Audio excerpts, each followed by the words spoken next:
गुरुजी, मैं पानी का लोटा चढ़ाते चढ़ाते मेरा पूरा कम से कम मेरे को 8 साल हो गया, पर मेरी जिंदगी में सुख बिल्कुल नहीं आया।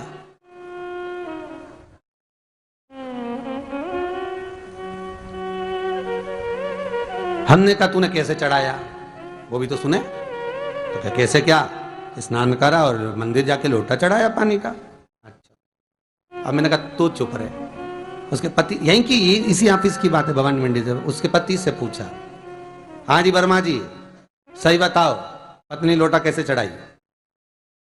गुरुजी, ना जाने कहाँ के महाराज के चक्कर में पड़ी, लोटा भर के पानी चढ़ाने जाए, नहाने के बाद बच्चा इतना सा रो रहा, चिल्ला रहा, पर उसको टच तक नहीं करे, किसी चीज के नहीं छुए, और बिल्कुल कोरी की कोरी साड़ी पहने, धुली हुई, पहले ही बाथरूम में टांग के धर दे, उसको कोई छू नहीं सकता, टाविल टच नहीं कर सकता, और ऐसी जाके शंकर जी के फिर लोटा चढ़ाए। मंदिर में अगर किसी ने छू लिया तो वापिस आ जाए, नहाए धोए फिर जाए। मैंने कहा बस अब तो तू ऐसी जिंदगी भर चढ़ाती रहे तो भोलेनाथ आएगा ही नहीं।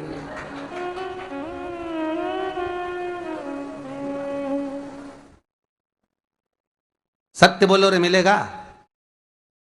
कई लोगों ने पूछा शंकर को रिझाने के लिए कौन से कलर के कपड़े पहने कि शिव राजी हो जाए।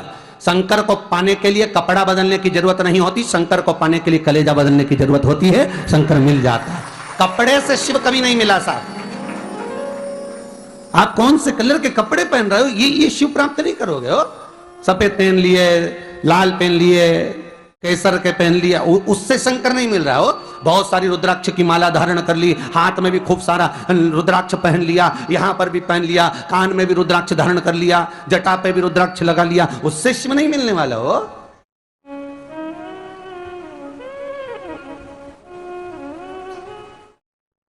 अरे भाई,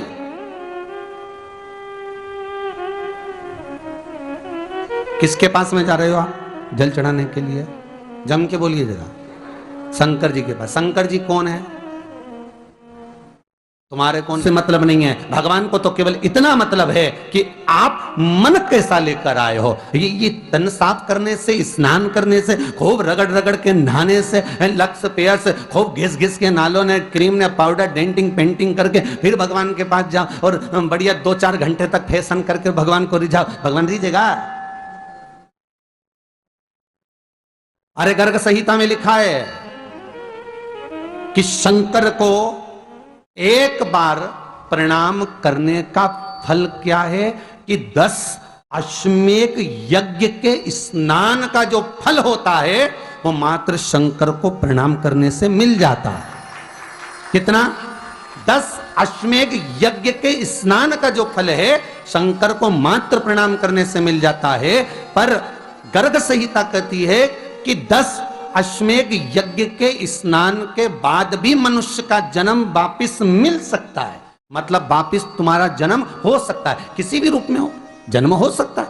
पर शिव पुराण कहती है, गर्ग संहिता कहती है, स्कंद पुराण कहती है, नर्मदा पुराण कहती है कि महाराज इतना जरूर है कि शिव को प्रणाम करने का फल उतना है कि 10 अश्वमेध यज्ञ के स्नान का फल मिल जाता है। पर गर्ग संहिता कहती है कि शंकर के चरणों में अगर प्रणाम कर लिया तो यह पक्का है कि अश्वमेध यज्ञ का फल भले कट जाए पर शंकर के प्रणाम का फल नहीं कटता, उसका वापिस जन्म नहीं होता और वो शिव का हो जाता, वो शंकर का हो गया, फिर उसका जन्म नहीं है महाराज।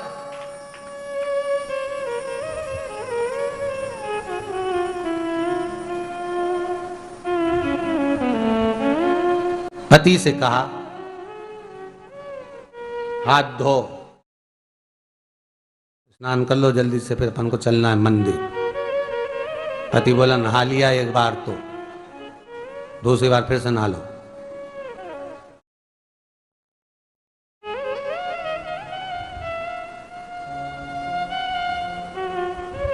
गया, अपनी के ना माने तो कई घर में चंद्र घंटा से माथा बिड़ा, स्नान करा फिर आया। चल, पलंग पे क्या को बैठ गए?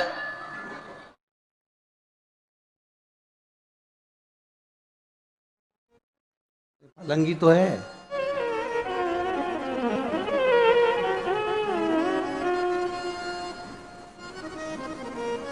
फिर से नहा के आओ।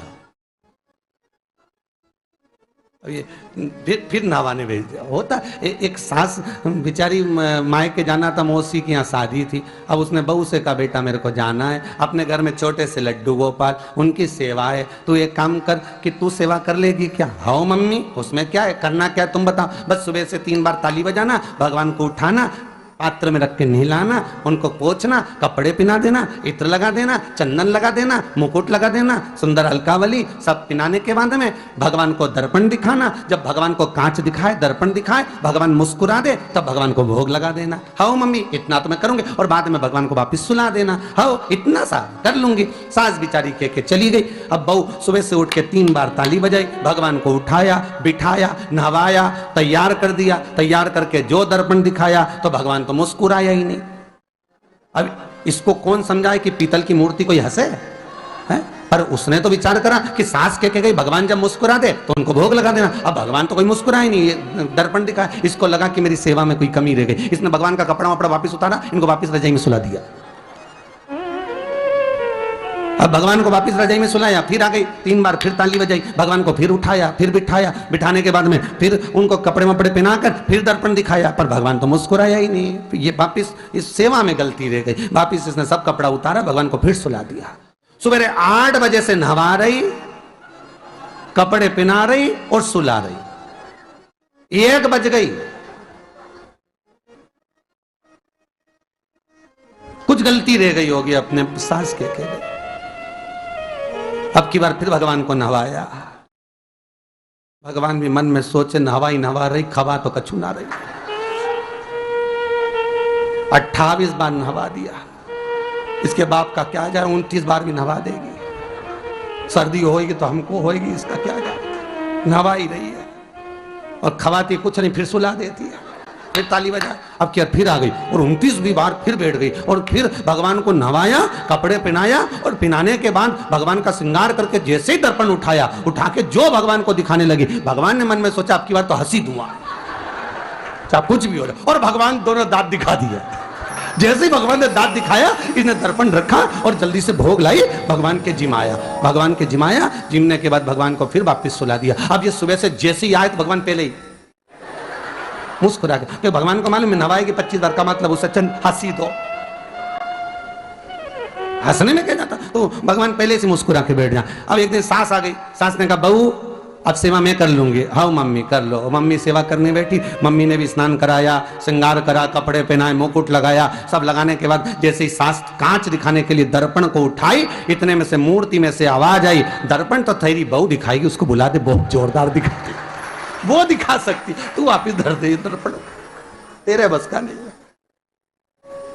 भगवान को भी लगा कि भैया सामने अब इसमें कोई दिखावा था क्या? प्रेम वात्सल्य था। भगवान भक्ति के बल पर रीझता है। फिर बैठ गए पलंग पे, ना वापिस नहाते नहाते चले, मंदिर पहुंच गए और राम बेलपत्तर तो घर धरी आई। जैसे ही बोली बेलपत्तर घर धरी आई, पति इसको घूर के देखा, 2 बार नवाया है और बेलपत्तर रखी आई घर। ये पति से कहती कि तुम लेने जाओ, उससे पति पहले ही बोल दिया था मेरा तो आज घुटना बहुत दुख रहा, बहुत घुटना दुख रहा। ठीक है तुम बैठो, मैं आई अभी घर से। अब घर जाते जाते मालूम पड़े फिर कहीं का कोई छुआ गया तो नहाने बैठ गई। फिर आई, इसकी जो पूजन की थाली रखी थी, कोई भगत आया बेचारा, उसने सोचा मंदिर की थाली है, सब चढ़ा चुड़ू के चले गया सब। पति से बोली तुमने अकेले ही पूजन कर ली? मैं तो करा ही नहीं, ये नंदी जहां बैठा उसके पास में बैठा, मैंने हाथ नहीं लगाया। तो ये सामान कौन चढ़ाया? इनकी आई थी, सब चढ़ाया। तो क्या शर्म नहीं आई? बेलपत्तर तो था ही नहीं। तो क्या सियोर वाला महाराज की कथा सुनी थी, शंकर जी पे से उठा लिया, धो के चढ़ा के वो गई, वो चली गई। शिव ये नहीं कह रहा कि तुम वस्तुएं बटोर कर लाओ। शंकर कहता तुम्हारे पास में मिल जाए तो समर्पित कर दो, नहीं मिले धोया, वापिस शिव को चढ़ा दिया, वापिस शंकर को समर्पित कर दिया। शिव स्वीकार करेंगे। 1 महीने तक भी एक बेलपत्र को धोकर शंकर को रोज चढ़ाते रहो तो भी शंकर स्वीकार करेंगे। उसमें भगवान ये नहीं सोचेंगे कि निर्माल्य है, स्वीकार करेंगे।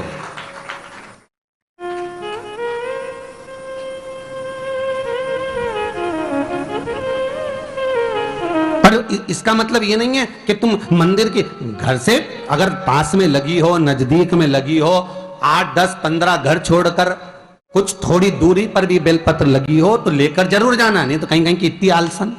उन्होंने कहा सीवर वाला महाराज बोला तुम तो उठा उठा के चढ़ा दो, तो भगवान के मंदिर में बेलपत्र नहीं जाए मालूम पड़े हो, तो ऐसा नहीं है कि नहीं जाए वाला, जाओ, पास में लगी हो तो लेकर जरूर जाओ। भगवान को समर्पित करने के लिए थोड़ा ना थोड़ा भाव भगवान के द्वार पर जरूर लेकर जाओ।